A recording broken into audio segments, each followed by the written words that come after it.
Assalamualaikum warahmatullahi wabarakatuh. Perkenalkan, nama saya Paciliani.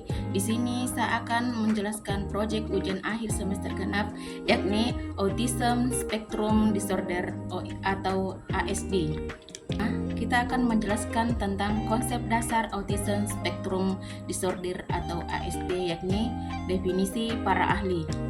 Menurut para ahli, ASD yakni dari CDC, yaitu mendefinisikan autism sebagai suatu gangguan perkembangan otak yang mempengaruhi cara berkomunikasi dan berinteraksi dengan orang lain. Anak-anak dengan autism juga mungkin menunjukkan perilaku yang berulang atau minat yang tak terbatas. Dan yang kedua dari WHO. WHO mengklasifikasikan autism sebagai suatu gangguan perkembangan pervasif dan ditandai dengan gangguan komunikasi dan interaksi sosial, perilaku dan minat yang terbatas dan berulang, serta gangguan sensorik. Berikutnya yakni faktor penyebab. Ada dua, yakni faktor genetik yang terdiri dari riwayat keluarga, mutasi gen, dan sindrom genetik. Sedangkan faktor lingkungan terdiri dari infeksi selama kehamilan, paparan zat berbahaya, dan kesalahan selama perkembangan otak. Adapun karakteristik berdasarkan aspek perkembangan dan akademik.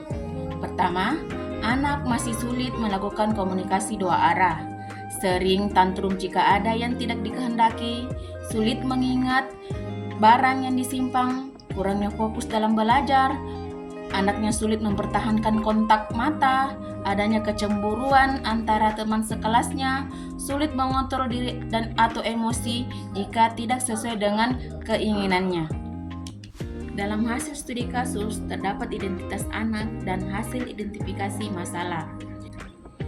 Dalam hasil identifikasi masalah, setelah dilakukan identifikasi dan asesmen, bahwa dapat disimpulkan anak mempunyai hambatan Autism Spectrum Disorder atau ASD, di mana anak sulit mempertahankan fokus, sulit mempertahankan kontak mata di saat berkomunikasi, dan sulit mengontrol emosinya sendiri. Adapun contoh anak autis sendiri yakni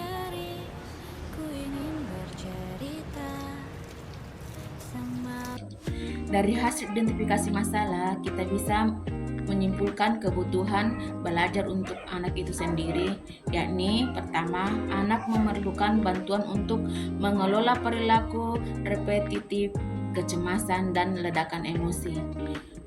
Anak memerlukan bantuan untuk mengembangkan keterampilan komunikasi verbal dan nonverbal seperti bahasa tubuh, kontak mata, dan ekspresi wajah.